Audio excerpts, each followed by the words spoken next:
Hello বন্ধুরা, তোমাদের সকলকে স্বাগত জানাই আমাদের পাতালঘর স্টুডিওতে। আজ আমরা এমন একটা রহস্য নিয়ে কথা বলবো যে রহস্যটা হয়তো খুব কম মানুষই শুনেছে, কিন্তু কম বেশি শুনেছে। যে রহস্যটা কি সেইটা নিয়েই আজকে আমাদের এই ভিডিও। এবং আমরা সকলেই শুনি যে পুরীর রথযাত্রার দিন জগন্নাথ দেবের রথ যখন বের হয় তখন একটি মুসলিমের সামনে গিয়ে সেই রথ থেমে যায়। পুরো 2 মিনিটের জন্য সেই রথটা থেমে যায়। সেই রথের দড়িতে টান পড়লেও রথ এক পাও এগোতে চায় না। কিন্তু কেন এই ঘটনাটা ঘটে, তার পিছনে কি রহস্য রয়েছে, আজকের ভিডিওতে সেই নিয়েই আলোচনা করব। তো অবশ্যই ভিডিওটা মনোযোগ সহকারে পুরোটা দেখো। আর যদি ভিডিও ভালো লেগে থাকে তো অবশ্যই কিন্তু লাইক, শেয়ার এবং সাবস্ক্রাইব করতে কিন্তু ভুলো না। আমাদের চ্যানেলে যারা নতুন আসছো তারা কিন্তু অবশ্যই চ্যানেলটা সাবস্ক্রাইব করো এবং আমাদের সঙ্গে থাকো। 7 জুলাই পুরীর জগন্নাথ মন্দির থেকে জগন্নাথ দেবের রথ বের হয়। 53 বছর পর 2 দিন ধরে চলেছে এই রথযাত্রা। সেই কারণে সকাল থেকে রথ টেনে মাসি গুন্ডিচার বাড়ির রথ নিয়ে যাওয়া হয়। পুরীর এই রথযাত্রার সঙ্গে জড়িয়ে আছে নানান কাহিনী। সেই কাহিনীগুলো লোকগীতি এবং লোকের মুখে মুখে প্রায় শোনা যায়। মনে করা হয় জগন্নাথ দেবের যারা রথ টানেন তাদের আর মানব জন্ম নিয়ে পৃথিবীতে ফিরে আসতে হয় না। জীবন চক্রের জীবন ও মৃত্যুর চক্র থেকে পুরোপুরি তারা মুক্তি পেয়ে যায়, অর্থাৎ মোক্ষ পেয়ে যায় তারা। প্রতি বছর লক্ষ লক্ষ মানুষ পুরীতে এই জগন্নাথ দেবের রথযাত্রা দেখতে আসেন। আর জগন্নাথ দেব জাতি ধর্ম নির্বিশেষে সকলকেই নিজের করুণা বর্ষায়। রথযাত্রার সাথে জড়িয়ে আছে সাম্প্রদায়িক সম্প্রীতির এক অন্যান্য নজির।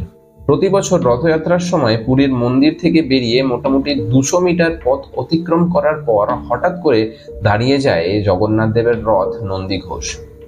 এমনকি সেই সময় নাকি দড়ি ধরে টানলেও রথ এগোতে চায় না। সেখানে কিছুক্ষণ দাঁড়ানোর পরেই রথ তারপরে এগিয়ে সামনের দিকে যায়। মন্দির থেকে 200 মিটার দূরে অবস্থিত শালবেগ মাজার। এর সঙ্গে জড়িয়ে আছে জগন্নাথ দেবের এক পুরনো মুসলিম ভক্তের কথা। মুঘল আমলে শালবেগ ছিলেন জগন্নাথ দেবের পরম ভক্ত। মুঘল বাদশাহ জাহাঙ্গীরের আমলে বাংলার গভর্নর ছিলেন জাহাঙ্গীর কুলি খান। এক ব্রাহ্মণ হিন্দু ঘরের মহিলাকে তিনি বিয়ে করেছিলেন।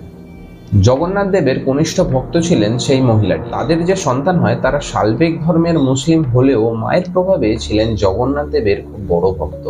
কিন্তু পুরীর মন্দিরে অহিন্দুদের প্রবেশ নিষিদ্ধ হওয়ার কারণে তিনি জগন্নাথ দেবের দর্শন কখনোই করতে পারেননি।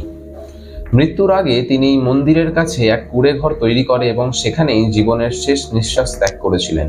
প্রচলিত বিশ্বাস অনুযায়ী সেই ভক্তের কান্না ঈশ্বরের হৃদয়ে স্পর্শ করেছিল। তাই প্রতি বছর রথযাত্রার সময় ওই মাজারের সামনে কিছুক্ষণ হলেও ভক্তের দর্শন নিয়েই যায় জগন্নাথ দেব। মুঘল আমল থেকে এই প্রথা চলে আসছে, আর এইবারেও তার অন্যথা হয়নি। তো বন্ধুরা, ভিডিওটা কেমন লাগলো তোমাদের? আশা করি তোমরা জানতে পেরেছো কেন জগন্নাথ দেবের রথ এই মাজারের সামনে দাঁড়ায়। ভিডিওটা যদি তোমাদের একটু ভালো লেগে থাকে তো অবশ্যই কিন্তু লাইক করতে ভুলো না। আমাদের চ্যানেলে নতুন থাকলে অবশ্যই সাবস্ক্রাইব করে যাও এবং বন্ধুদের সঙ্গে এই ভিডিওটা শেয়ার করে দিও। আজকের মতো এই পর্যন্তই। তোমাদের সাথে দেখা হবে পরের আরো একটা কোনো রহস্যময় ভিডিওতে। ততক্ষণ ভালো থাকো, সুস্থ থাকো এবং আমাদের সঙ্গে থাকো।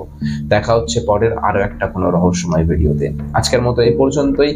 ধন্যবাদ।